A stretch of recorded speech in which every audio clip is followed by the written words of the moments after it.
और यहाँ से ये बाहर गेस्ट रूम का,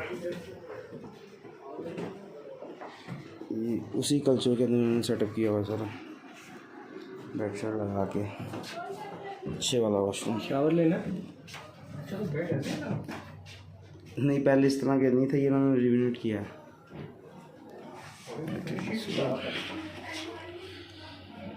खूबसूरत है वैसे।